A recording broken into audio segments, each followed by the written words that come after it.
Bonjour à tous et bienvenue sur Maroc 24. Assurez-vous de vous inscrire et d'activer les notifications pour rester informé de toutes nos nouvelles vidéos.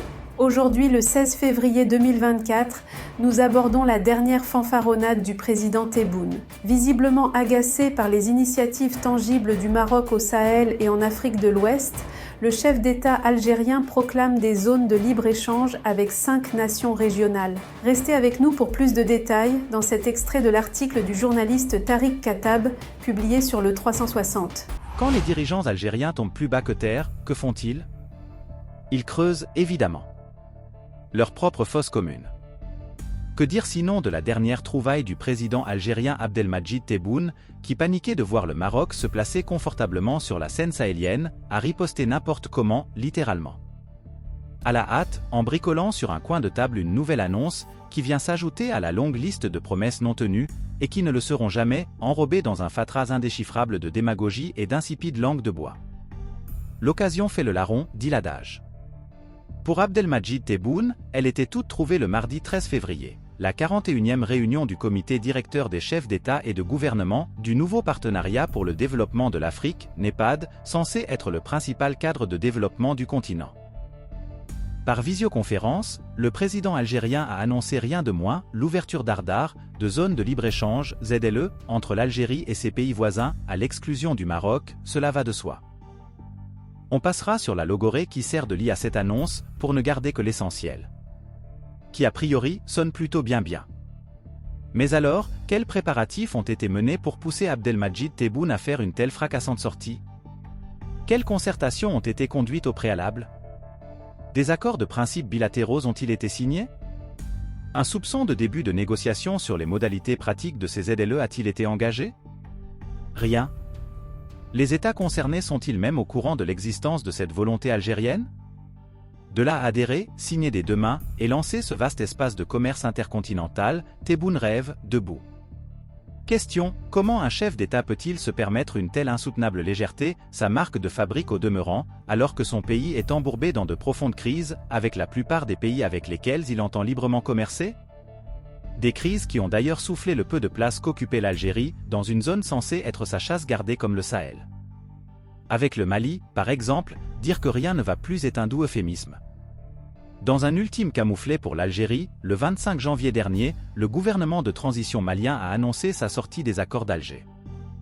Les actuelles autorités maliennes considèrent que cet accord fait surtout les affaires des séparatistes touaregs, savamment entretenus par Alger, et de cette dernière, qui en abuse pour s'ingérer sans ménagement aucun dans les affaires intérieures de Bamako. Des ZLE pour échanger quoi? Avec le Niger voisin, la situation n'est guère meilleure. Les relations bilatérales sont pour le moins conflictuelles, l'Algérie ayant eu le génie d'annoncer une médiation dans la crise au Niger, avec un échéancier qui conduit à des élections.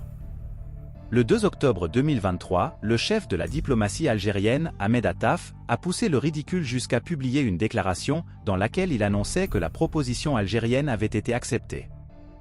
Sauf que le lendemain, les autorités nigériennes lui apportaient un cinglant démenti dans un communiqué officiel.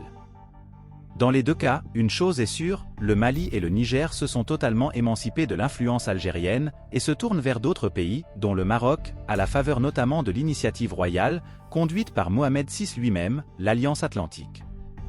Mais c'est une autre paire de manches. À ces considérations s'ajoute l'épreuve du réel. Une zone de libre-échange suppose en premier lieu qu'il y ait des échanges. Qu'elles soient publiques ou privées, les entreprises algériennes n'ont pratiquement aucune présence réelle dans les pays concernés par ces ZLE. Mis à part, peut-être, Air Algérie et un peu la Sonatrach. Alors que les banques, les sociétés de télécommunications et de BTP marocaines sont légion dans la sous-région. Aucune entreprise algérienne n'y est représentée, souligne le journaliste algérien en exil Abdou Semmar dans une vidéo dédiée. Concrètement, si les échanges commerciaux entre ces pays et le Maroc sont une réalité, pour l'Algérie, passez votre chemin. Comptez une moyenne annuelle d'à peine 600 millions de dollars avec l'ensemble des pays d'Afrique. Et ces derniers y perdent, puisque la balance commerciale est largement en faveur du voisin, qui n'exporte que des hydrocarbures. En face, la valeur des échanges entre le Maroc et les pays africains dépasse les 6,4 milliards de dollars, dont plus des 2/3 sont des importations. Un pays à quantité négligeable. À côté, l'État algérien, avec tous ses pétrodollars, se montre faillible. Les projets annoncés tambour battant par l'Algérie, pour certains depuis les années 1970, n'ont jamais dépassé l'état de la maquette. Florilège, la route transsaharienne reliant 6 pays africains, le réseau coaxial transsaharien de fibres optiques dans la région du Sahel, le gazoduc transsaharien entre le Nigeria et l'Algérie. N'en jetez plus! De quoi achever la perte de toute forme de crédibilité de l'Algérie sur la scène tant régionale, continentale qu'internationale.